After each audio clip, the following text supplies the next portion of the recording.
strategically. I can get it right. I'm gonna go where the winners go. 'Cause Ellen ain't an option, no, it ain't in my blood. Good evening, everyone, and welcome to Mondays Beyond the Mic. This is the place where we look at relationships to provide a better understanding for both men and women so that we can learn and grow together. We want to say thank you to our regular viewers and welcome to our new viewers as we ask that you like, just like that, share, subscribe, and give us super chats, as this one gesture means much to Mondays Beyond the Mic and Bravo with Sheila Network. And yes, we want your likes. I'm going to ask throughout the show that you just do that for us. And we love your super chats. I promise you, we do. We love your super chats because it also helps us with the show and it pushes our show further into these YouTube streets. So we have a disclaimer. This show is for educational purposes and we share from our personal experience. We have house rules, and I say it every week. Everything needs rules. So, what is the rule? Respect. If you hear Aretha's voice, respect. RESPECT. Find out what it means to me. I would like to state if disrespect is displayed in the chat or on the platform, individuals will be silenced or removed from the show. So, welcome to my co-host, Lady Dawn B, in the place to be. How are you? Well, I feel like a song today, It's just another day the Lord has kept me. All right. And there's always this one day closer to Friday. So that's the good news. But I'm good. We survived Monday. And now we're here for the good times. Yes. I always say Mondays is where I get the renewed strength. Sometimes at work, things just happen and you just like, you say one more day closer to Friday. I think I'm saying one more day closer to retirement. So looking forward to that. So You and me both. You and me both. We're going to get there. we shall. It's coming. Now, since you had a song soon and very soon, we just get into retirement. All right. We're going to see the king, but a little bit later, we're going to get some retirement days on this earth. In between. All right. So let's see. Tonight, we're going to talk about coined by your past. We have gone through last month, talking about money, talking about investing, talking about how to get ourselves in a better position. But coined by your past, nice play on words, is to start to look at the mental aspect of how we think about money, how we think about investing, how we think about, because I was thinking in this realm, maybe not you, maybe not our audience, but a lot of people have this stinking thinking when it comes to money, budgeting, family values, so on and so forth. And we want to dispel some myths or help us to rethink things differently. What are your thoughts on that, Lady Dawn B? I think most of us, and I, don't want to be presumptuous, but I think most people have had either presently do or have had stinking thinking when it comes to money for various reasons. Again, because of the way we're taught, we have become accustomed to the struggle of, and it says that everything has to be a struggle. And some of us have never been taught financial discipline because our parents maybe didn't have enough to even try to discipline, or didn't know how to manage that. So we have picked up some bad habits along the way that we've learned to survive on, unfortunately. But we want to get out of survival mode into thriving mode. That part right there. So tonight we're going to talk a little bit about that. Let's see who's in our chat, who's at least telling us, hey. So we got Keep Me Posted. She said, hey, ladies. And we, if anybody watched, we know Lisa walked around the country. I think So we you applaud you because sometimes I don't even want to walk around my house, and she done walked it from state to state. talk about it. So hey, Lisa, thank you for joining us. All right. So what we want to do, let's take the opportunity to introduce our guest. Well, all right. We have a wonderful gentleman with us tonight, Mr. James Woodley. He attended Seton Hall University, where he received his master's in marriage and family therapy. And while attending Seton Hall, he completed his required clinical hours and supervisory hours at Family Services Bureau in Newark, New Jersey, where he served clients in crisis. That is not an easy thing to do.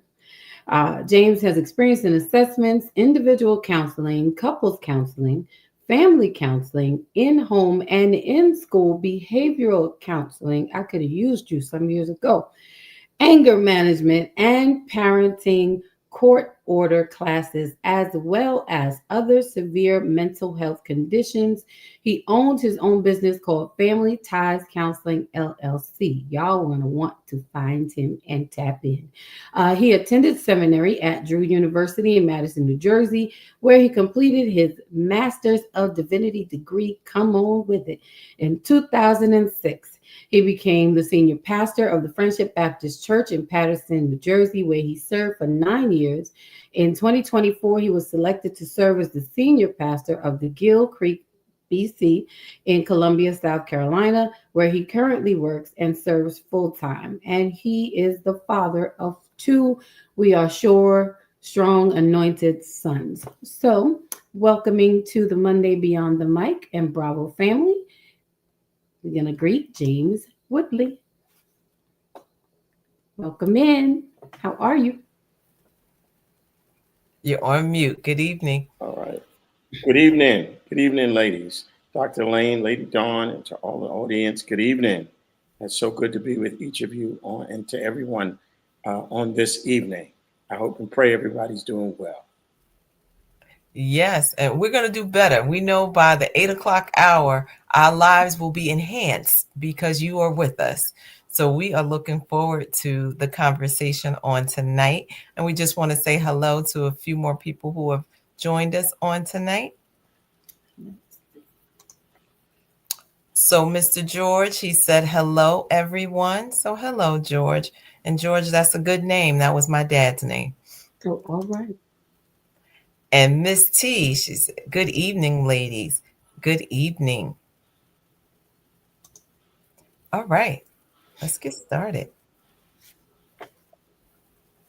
Okay. Well, I guess that would be me. So, James, y'all don't pay me no mind. Y'all know how I am. All right, I'm putting my good manners today. Okay. So, George, the first question, I'm calling you George now.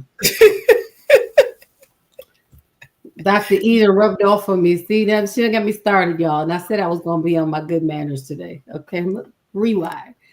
So, James, the first question for you tonight is, how do you feel you spend money on yourself?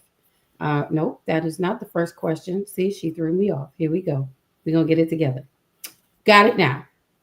You can only get this live. How does the messaging about money affect someone's growing up? For example, money is hard to get, save for a rainy day, or don't talk about money. Yeah, that's a great question. I mean, obviously, you're talking about, what's our, um, I guess, connection to what we think about money as we've learned to grow up in our family system or unit. I'll use my own self as an example. I grew up in a middle class, even though my parents would say we were poor, but I guess in the overall picture of things, it was a pretty middle class home. Grew up in the South Bronx. My father was a blue collar worker. My mother was a stay home mom, and which it's in and of itself, the unit may be different from other units. But I will say, in our home, we didn't talk about money much, and if it was a conversation, it was between my mother and father. It was not a conversation that was said with my two brothers and myself in the home. What we learned about money was more of money doesn't grow on trees. I Yeah. don't know if you ever heard that statement before. Oh If yeah. you can Wait, like I think that's the it. Black anthem. Yeah, yeah, Oh exactly. yeah. Oh yes. Money doesn't grow on trees. I don't have a machine that makes money in the back, in the back of the house. Uh, and so, all of those euphemisms about money were the messages that I heard. But what I saw was probably a little different. And I shared this with Dr. Elaine in our preparation of this, was one of the things that I saw that really began to shape my concept about money was watching my mother take care of paying the bills for the home. And it was that really kind of opened up my view of finance. Um,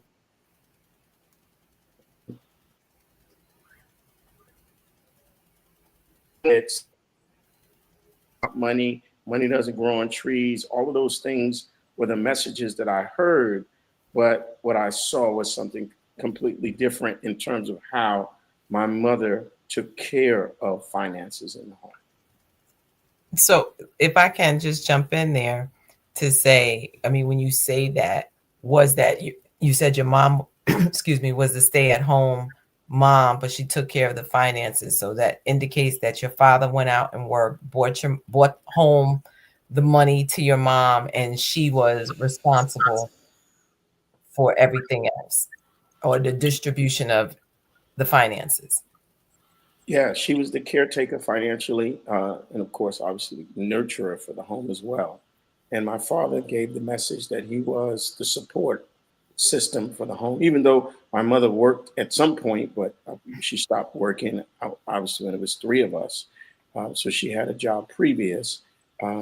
But the income coming in at that time was mainly from him, and he would basically give her whatever she needed to run the home.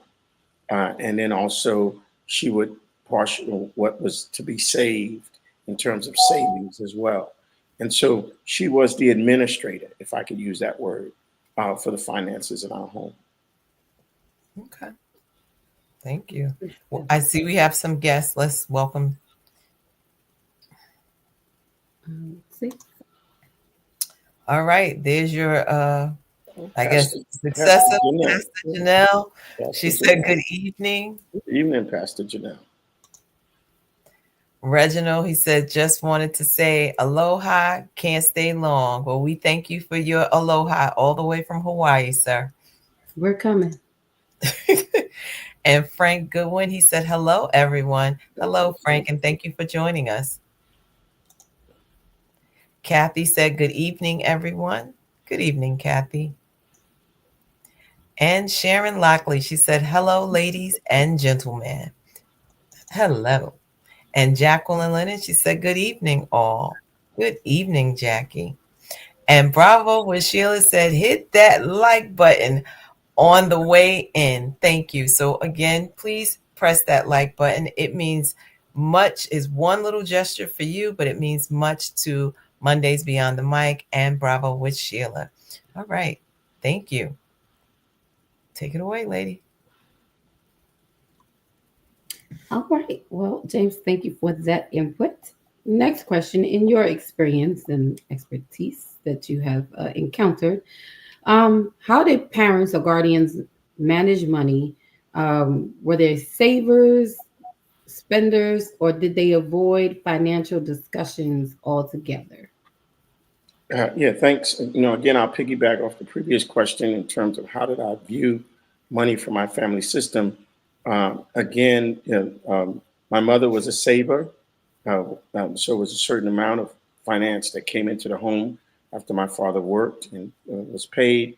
And he would bring in, and she would manage on an old wiry notebook, and she'd have what back in those days, and I'm probably dating myself, pre Excel spreadsheet when she used a manual T account. Now, I don't know if you remember Accounting 101. You had a manual T account where you had transactions recorded. debits on one side, credits on the other side, and then you would have the net at the bottom. That's how she managed the home. And so she would have all the bills and debits on one side, credit in terms of monies coming in on the other side, and she'd net out basically what was left. And then she'd take out of that what was to go to savings. And so there was, that's the time they had passbook savings. And then she taught my brothers and I how to save.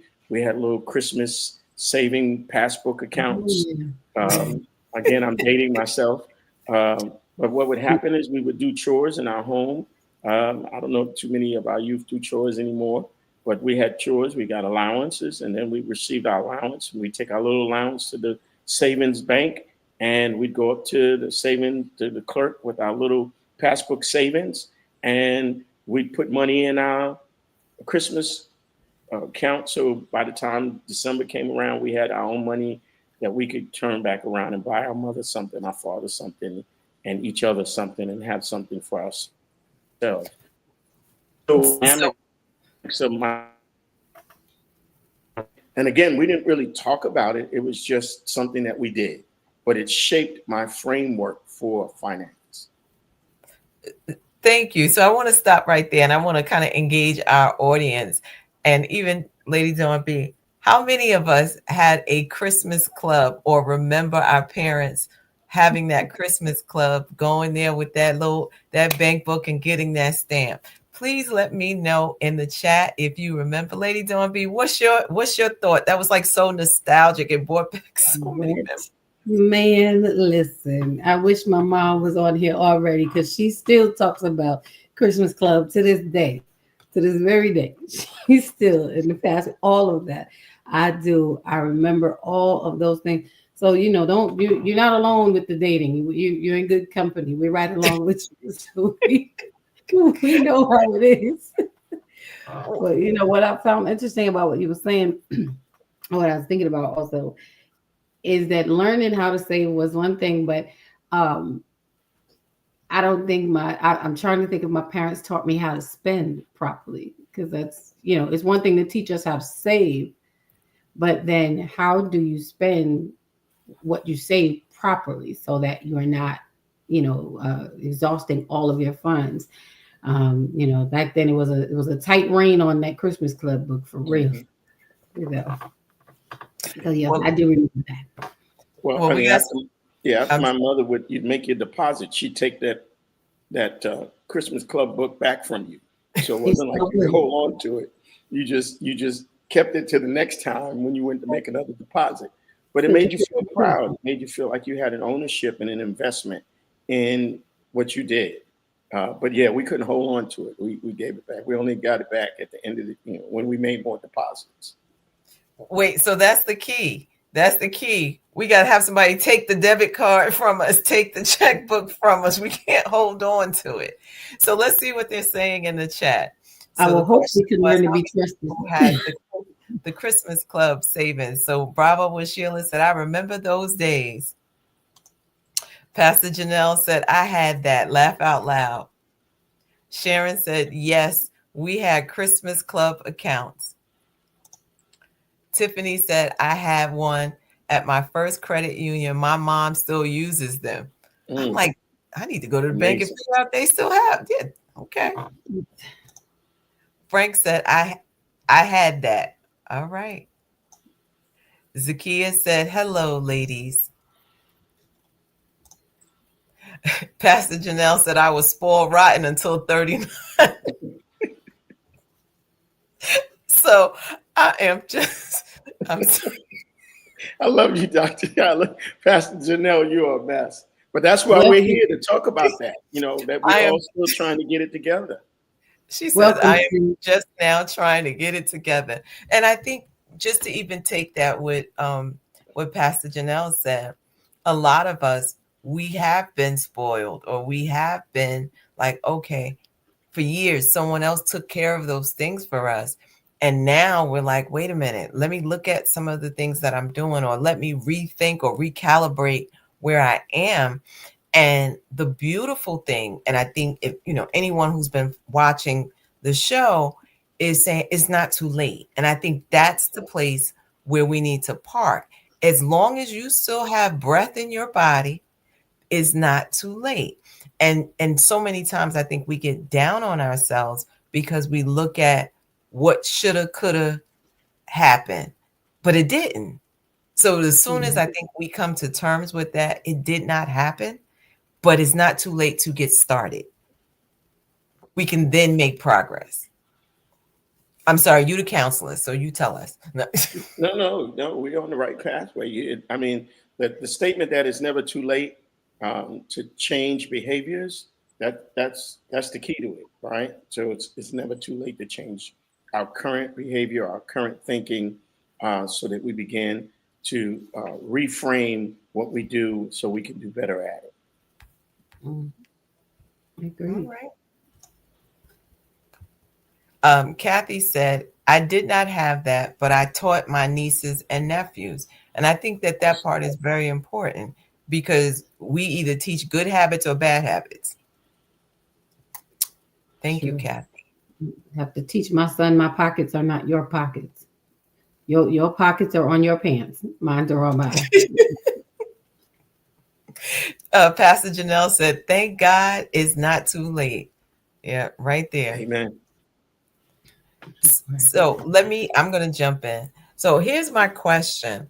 I guess from a personal, standpoint, when we look at ourselves, how do you feel, um, or what does it say when you spend money on yourself? Is there a sense of guilt? Would you say, like, thinking about other people, not you personally, but I mean, if you want to tell us personally, but is there a sense of guilt, relief, enjoyment? Like, how do we feel when we spend money? What would you say to someone? Well, I guess that would, for me, it would be, it's determined by whether I have money to spend in the first place. I mean, if I won't feel guilty if I have the extra funds or if it's something I know that I need, not something I want. Now, I will say that sometimes I will feel a little guilty if there's something that I just want and I don't really need it. I'm just getting it for the sake of having it. But if it's something that I know that I need, I have no issues with purchasing it either for myself or if I want to gift to someone else. And I feel like there's a want, a desire to get that for them for whatever the reasons are. But one thing I have learned, and this is a change in behavior and pattern, is not to allow yourself to go into debt for someone else or for yourself. I don't know, I can honestly say that I've been there, prior in my prior life, almost to the point where I had to, at some point, consolidate debt because I had overextended myself. And so you have to think about, where does that mindset come from? Why is that from? Possibly I did not have enough when I was coming up and I wanted more, or maybe I was spoiled and I didn't realize that, someone was doing all of this and now I'm just doing it, but I don't realize that because I'm accountable, I have to pay for it now. So there's a lot of intangibles that play a big part in that. But now when I make wise purchases, and I'm sure all of us at some point still splurge a little bit, but I don't. I'm very careful about how far I'll go now versus maybe 20 years ago. Okay. So let me ask, Lady Dawn B, let's take that. When you spend money, how do you feel? Do you feel guilty? Do you feel a sense of enjoyment? How do you feel? Okay, so if I'm being transparent, because I'm reforming and reformed, right? Honestly, most of the time I have felt guilty. I have felt I can't even say I was getting ready to tell a lie. I was getting ready to say I don't know why, but I do. I felt guilty for a very long time. I am unlearning um, that space, that feeling, that behavior. And I would feel that way because being a single mom, my thought process was always, if I spend this, I won't have it if something happens. I'll overcompensate it for a lot of the spaces that, where there was no help. So it's that survival mode. So that, we coming out of survival mode into the thriving mode. I have to unlearn that. And I'm still unlearning that. Like, it's okay to treat yourself. And I do actually make it a habit of treating myself every Saturday to something. My thing is flowers. So it's not anything, it doesn't have to be $1 million, but and that helps me to get out of that habit of feeling guilty about doing something for me that I can afford, that's not taking away from anything else, and reminding myself that I'm okay. So it's for me, that's where my that's how I felt. I'm learning to enjoy money a little bit. Oh, Okay. So I'll say for me, and we can read some comments that we have in the chat. I think I came from a place of enjoyment. It was like, okay, I'm okay with it. I think as I've gotten older, of course, more wiser, but I still enjoy it. Yeah. When I was younger, there was no hold bar. But as I have become more mature, I think think about before my son, I was in your shoes. Like I didn't mind before, but after having my son and stuff, that life just shifted. It was every dime had to hold on to it. Like, no, I can't buy myself juice because he might need some juice. Like, it was that bad. okay, let's read some. I'm reformed now. It's my truth. Don't laugh at me. It's my truth. So Jackie said, from second grade, my school had a savings account for each student. Wouldn't that be nice if they started that again? On Monday mornings, we submit our brown envelope for savings deposit, be it $1 up via the old Bowery Savings Bank. All right, that's those. I don't even know if they had those in, I know New York, but I'm not sure if New Jersey. Jackie also said, my mom always preached, save a penny for a rainy day. And she said, mom didn't believe in owing nobody. Yeah, that's That part. Pastor Janelle said, it depends on which week of the month it is. Laugh out loud. The first week I feel guilty. However, then I'm okay with treating myself. Okay.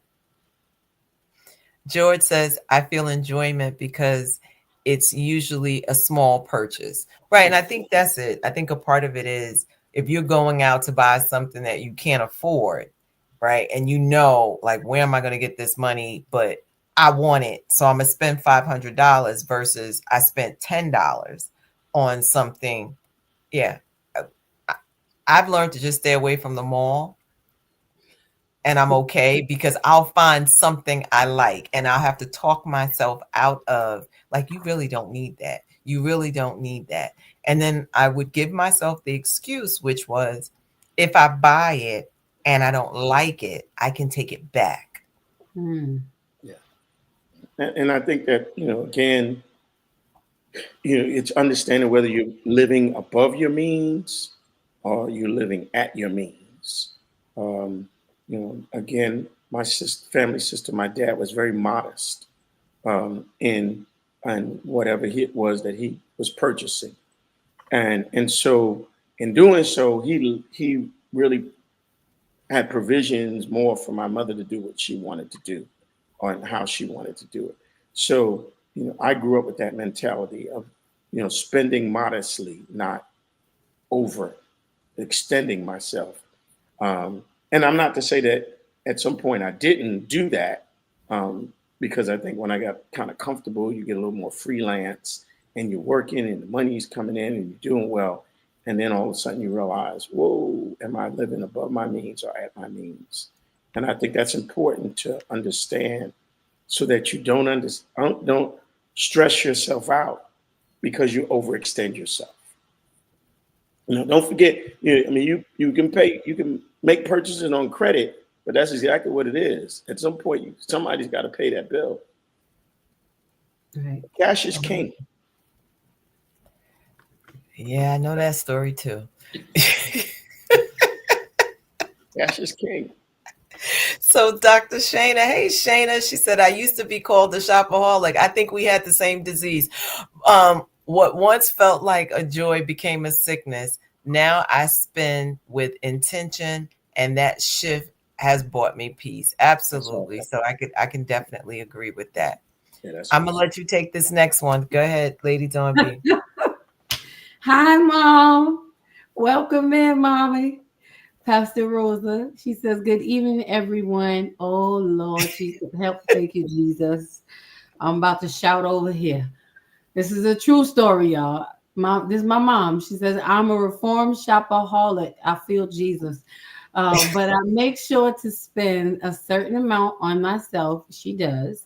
"I have a budget and I am no longer an emotional shopper, but I must confess I love new stuff." And she does. She's told the whole truth. I'm so proud of you, Mommy.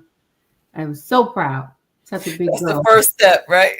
Admitting, right? Acknowledgement and admitting. Yeah, I mean, something she said there was really important, though, is that she made that statement. I'm no longer an emotional shopper, and that's huge to come to that place where you understand that you're operating out of emotion and Yeah.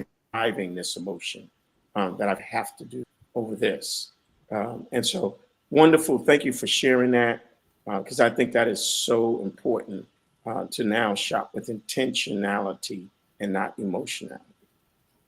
That's great. So proud of her. I taught her well.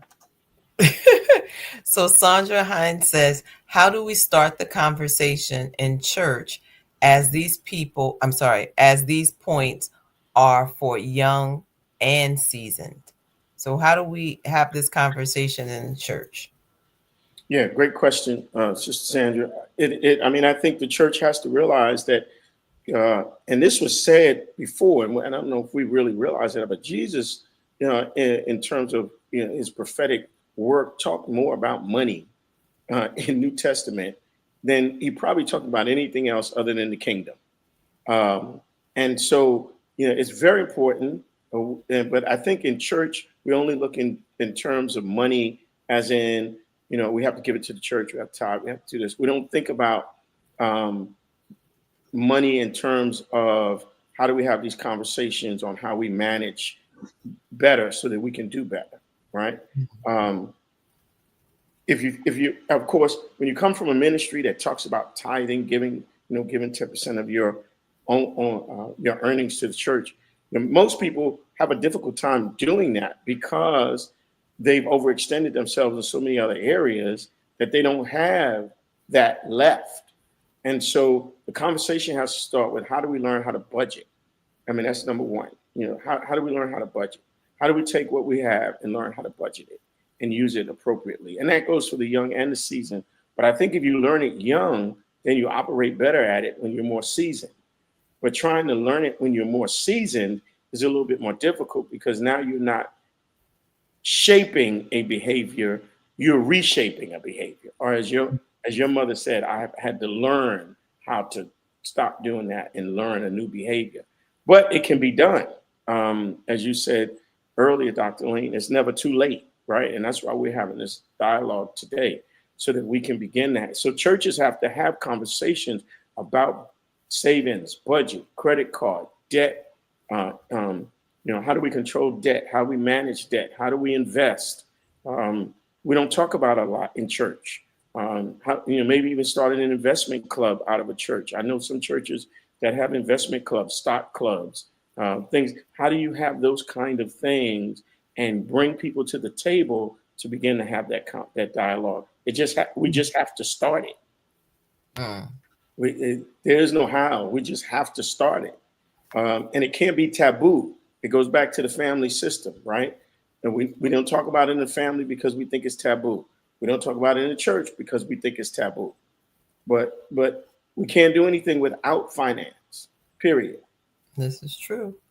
So I'm gonna take a shift, right? Because as you were saying that, I started thinking about relationships, right? And of course, Lady Dawn B started out with these songs, right? They said no romance without finance. So I just took us out we were in church, I just took us out.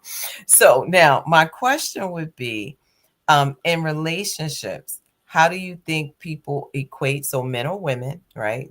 From the counselor, from the pastor, whatever perspective you want to talk about, but in relationships, how do they equate financial security with safety, love, and self-worth?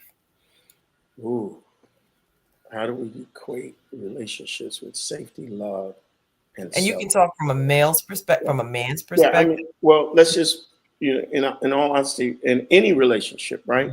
Um, what is, and I'll use female to male, and then I think male afterwards. What is one of the main things that most females need to feel? Secure, safe, right? I need to know that this person that I'm with is going to guard me in so many different ways, right? And if I saw that growing up, then I'm okay with it. If I didn't see that growing up, then I'm feeling unsafe already. And so I tend to not have the kind of mindset that says, well, I'm going to make mine, I'm going to keep mine, right? My mother and father worked very close together in finance, but my mother was very wise when saying, always keep a little bit to the side for when somebody's gonna may go left on you. And I mean, we're talking about a marriage that lasted 30 plus years, and she still was like, "I love your dad, but I'm still gonna keep this little account on my side in Mhm. case he bumps his head one day and wakes up and don't know who I am." Never Right? know. Um, but what that taught me was one, I saw them working together. I don't think I ever saw a time when my mother and father did not attack a situation financially together. Now, for me, what that did in any relationship was I looked for that. So whenever I was looking to be involved in a relationship, my mindset was, oh, we're working together, right? And now, if that didn't happen, then that threw me out of whack because it's like, okay, I don't think I should be 100% responsible for this if we're supposed to be working together. And so those are that shapes love, security, and relationship if I have a different view of what safety is for me. And so my pastor would always say this acronym, if you or this statement, he'd always say, if you love me, LOVE me, then you'll give me, GIVE me, or you're talking jive, JIVE to me, right? And so so love is actionable, and it really is, but it ought not to be exhaustive. It ought to be. Hmm. So I hope that made sense.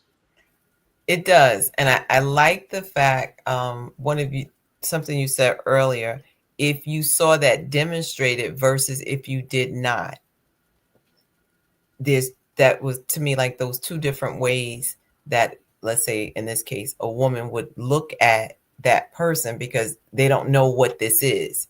They've never seen it happen. They're used to, and I'm gonna use, Lady Dawn B said it, struggle love.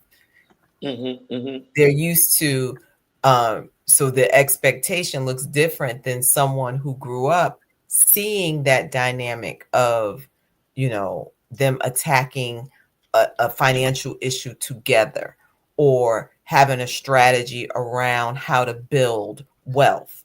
Yes. So I do think that that does make a difference. They're talking in the chat, so I want to make sure we are Oh, yeah. Let's see what catching up. Yeah. they're saying. Yeah.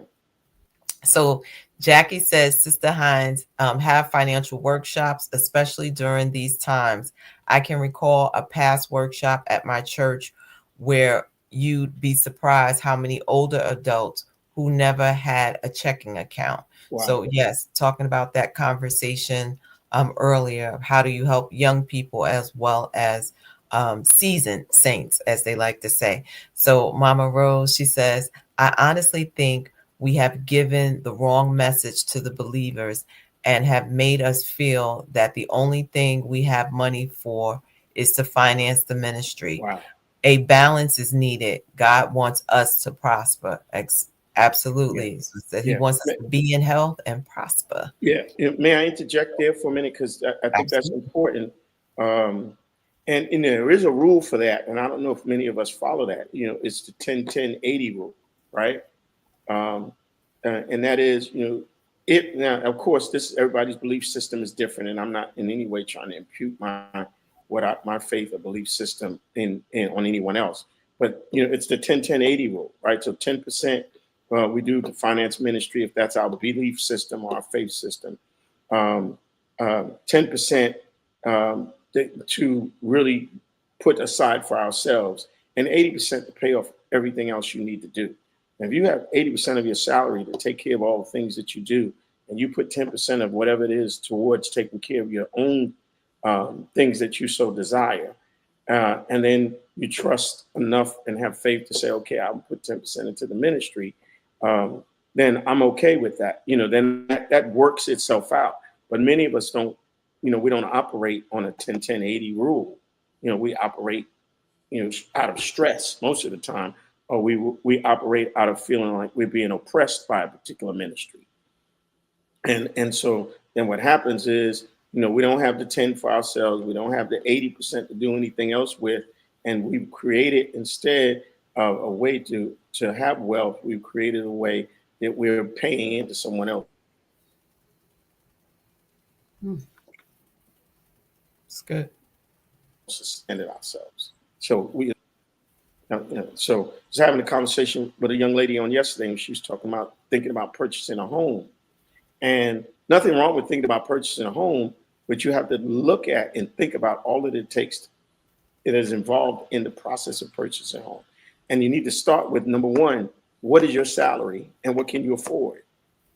And so I can't go out and buy a $400,000 or $500,000 home if I'm making $30,000 a year, and I have no, limited amount of savings and no money's coming in.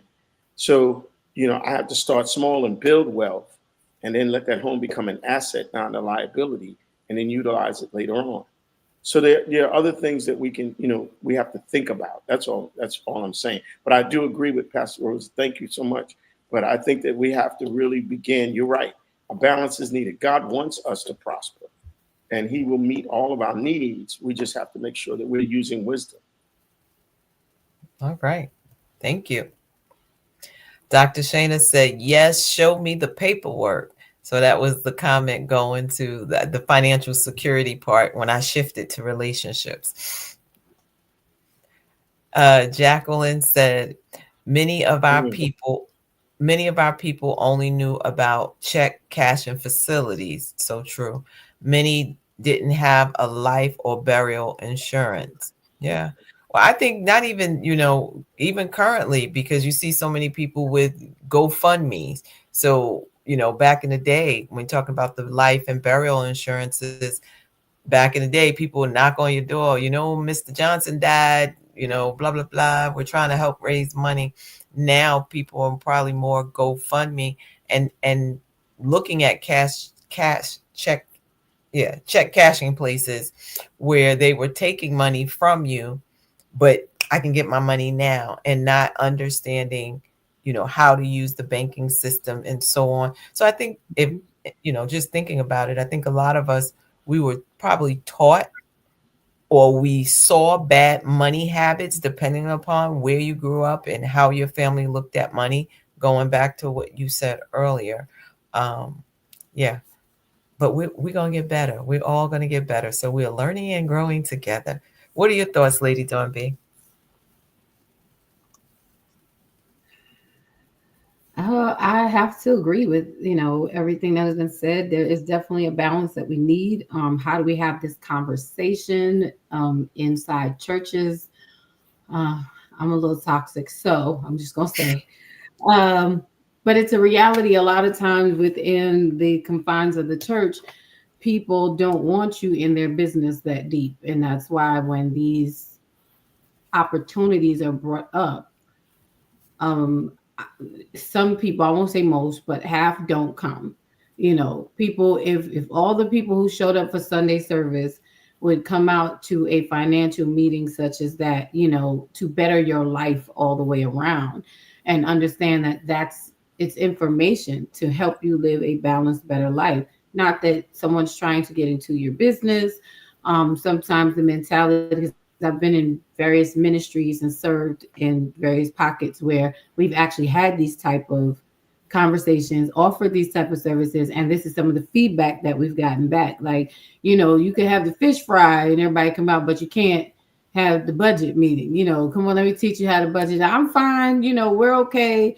And it's like, but we're trying, just having that opportunity to better what you're doing. And if you are doing something already well that is beneficial, there's nothing wrong with learning how to enhance that and do it better. There's always something else that we can lean in and grow and learn, and even a millionaire still has space to learn. So, I think that these conversations are very important. Some people don't think that it's the church's responsibility to be in, it's like, talk to my spirit, not my flesh, that's it. And it's just real, so there's a fine way to have them. And I think that when we do, if churches are responsible for the whole person, you have to go with the few that come, and grow them, because once you do, others will then maybe follow. They'll start seeing the benefits of what these people have done from the information given. So that's my share. Oh, well, we appreciate it. And hey, Anae. Hey, greatest moderator to ever do it in these streets. And she just said, hey to everybody. So Jackie said, amen, sir. That's a confirmation. This message was just preached on Sunday by a guest minister. So, we believe in confirmations. And Dr. Shana, she said, generational wealth starts at home. Our youth must see us model savings, investing, and sustaining, not just spending. Legacy begins with the lessons we teach today. I love that. Awesome. Absolutely. Having a different conversation, setting your children up for a different life than yours, and it should be a better life than yours, and having a better understanding, because we come with, and I said it, our stinking thinking about, to your point, I don't need anybody. I know what I'm doing with my money. I don't whatever. And in reality, we're not. We are slowly deteriorating. And when someone is willing to throw us a lifeline, we're in refusal because we know this pain. I know what this looks like. I know what poverty looks like. I don't know what abundance looks like. And I think that becomes where tonight we're having that mindset, because you can give. How many times have we seen people who hit the lotto, right? I know I got the pastor on tonight, but people who hit the lottery and they talk about they go broke within a year. And you're like, how did you lose that much money? Because it's not about the amount of money. It is about your mentality when it comes to money, and how can you hold on to a thing, or how quickly can you let it go? Mm-hmm. Good stuff. So Jackie said, relationship building is the key. As we build interpersonal relationships within the church, people become more relaxed and engaging. Yeah. Okay. Any thoughts? Or, I'm going to throw out another question. I know I shifted a little bit. What would you tell someone, who avoids a budget? Oh, they don't even know how to create a budget. So let's go back to that. How do we start? Whether those are conversations in the church, outside the church, in your home, in the mirror with yourself. I have never started a budget. I've never looked at it. What would you say to that person? Well, I mean, I would probably first try to find out why it is that, what's the fear over having a budget. Because again, in order to increase or to have this conversation about wealth management, wealth building, we have to be able to try to understand how we get there, right? So how do we get there? Again, I mean, I talked about the Christmas club when I grew up, but also my family's had that my mother had a CD. My mother and father had CD, certificate of deposit. Now, of course, they're not worth much now, but I mean, the whole point was you hear that thing, you hear that comment or the statement, scared money doesn't earn money, right? And so mattress savings is not going to earn you anything. And because you can't be afraid. So the conversation is, why aren't we having a dialogue about putting our money in the bank or putting our money in a savings and loan institution? And if you're fearful of that, then why? What is the what is the fear there? So we got to get over that conversation.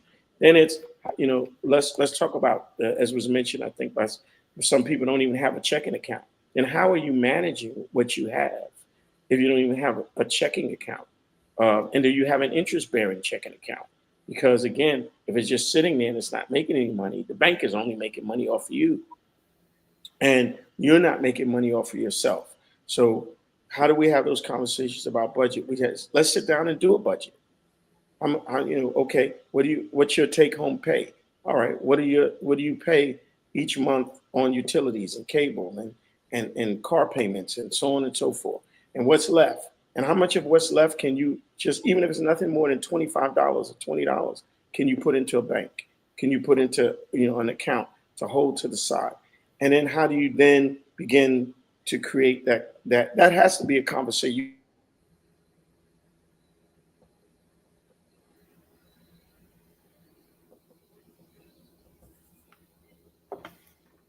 You can't.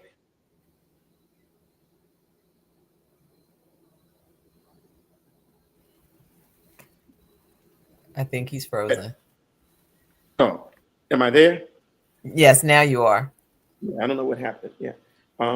I was just saying, to date, I balance my checkbook to the penny. And if I'm off, I don't write it off. I try to find out where I'm off. That's my OCD in me. But the point is, it keeps me responsible to look at my budget, and I balance it against my checking account statement, or my savings account statement, or my investment statements. When they come in, I need to look and make sure. When I was working in corporate America and we had retirement accounts, I needed to make sure every once in a while that I took a look at those statements to see if the various mutual funds or stocks in those accounts have done well over the last quarter. Maybe you have not done well. Do I need to shift money to something else? So those are conversations that we need to have. Or if you work for a company that has a pension, they take that pension and they're investing that money in something. We need to find out what that. So we have to manage better. We have to dialogue better on how we manage that. And that all starts with a simple, how do we have a conversation about budget? I love it. Well, thank you. We have, let's read these two comments that we have. So Bravo with Sheila Network said, my mother bought a bond every paycheck. I watched it grow and grow. Anyone remember savings bonds? Okay. Yeah. And Sharon said, what category is savings bonds part of as growth and life nowadays? Okay. Well, you could keep going. Okay. Dr. Shana said, wealth is what you keep and how you budget and what you pass on. Align spending with purpose, and you will build a legacy that lasts. Okay. And Jackie said, yep, I remember those savings bond days. My mom had a few. I think we don't sit down enough and have these financial discussions.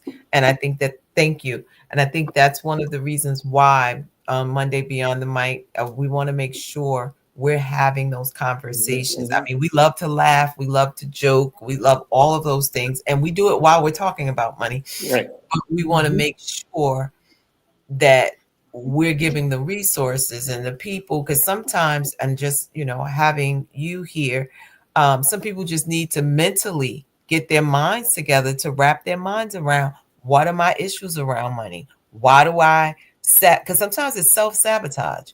Why do I self-sabotage I make the money, I have the money, I prayed, Lord, if you give me some extra cash, I'm gonna do right, and right when I get it, I do wrong.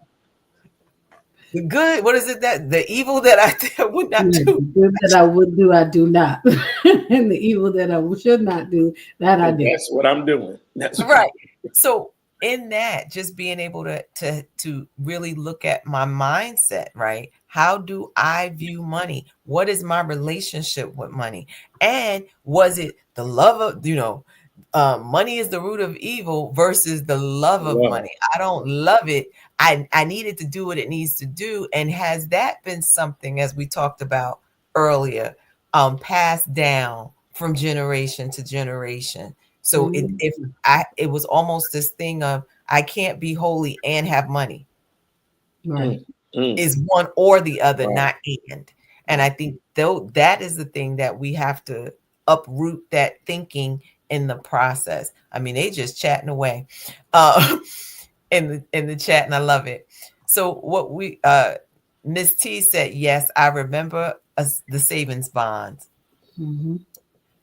Um, so one of the things we want to do as we wrap up tonight, first of all, we want to say thank you, Pastor Woodley, for being a part of um, Thank you for Mondays having me. Beyond the Mic, and not just you being a pastor, but also being a professional licensed counselor. So we do look at that. So if someone wanted to say, you know what, maybe they are in the South Carolina area, maybe you're doing some telehealth therapy, how could they reach you? Just reach out to my email. Um, and it's a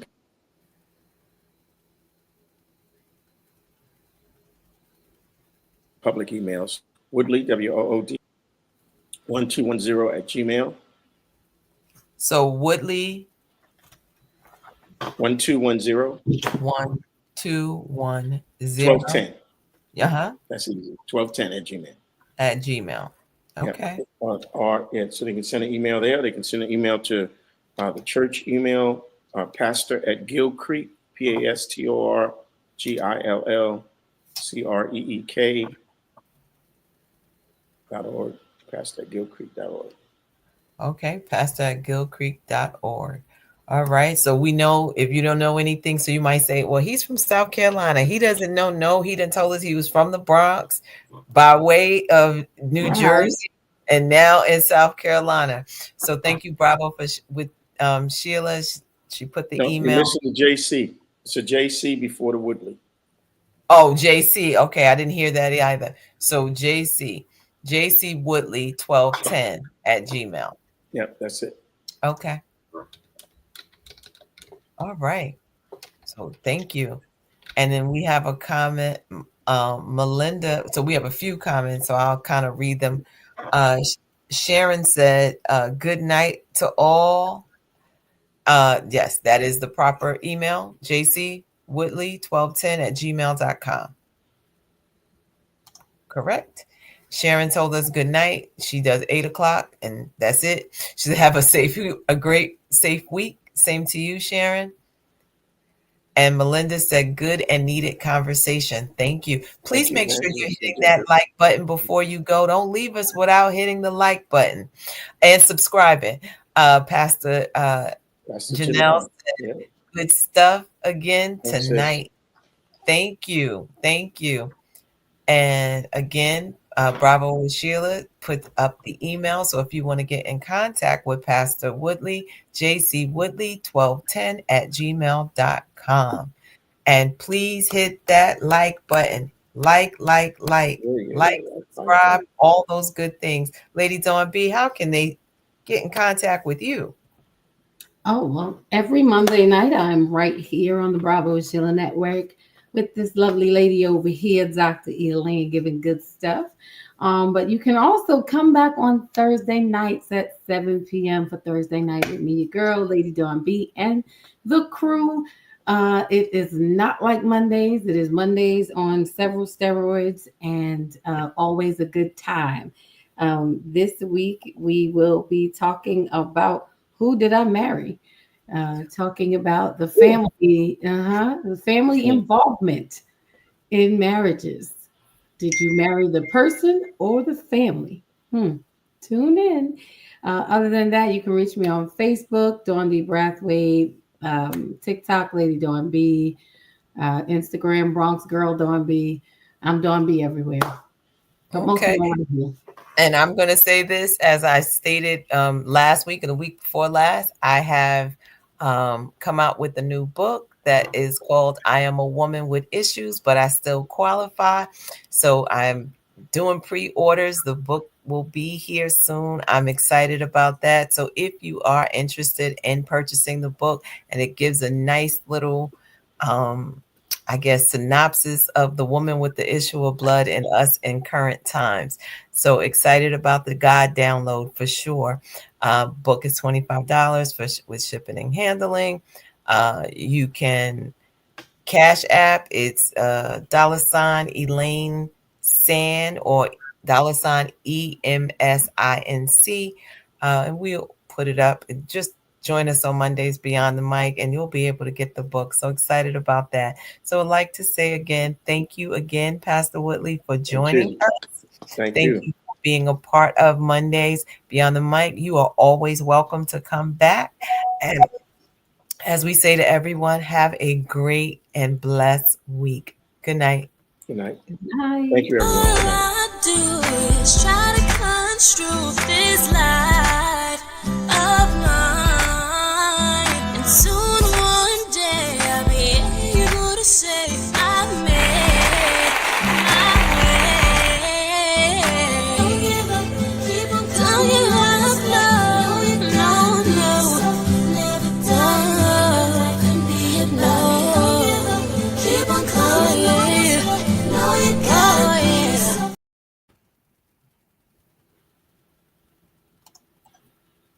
All right, we good?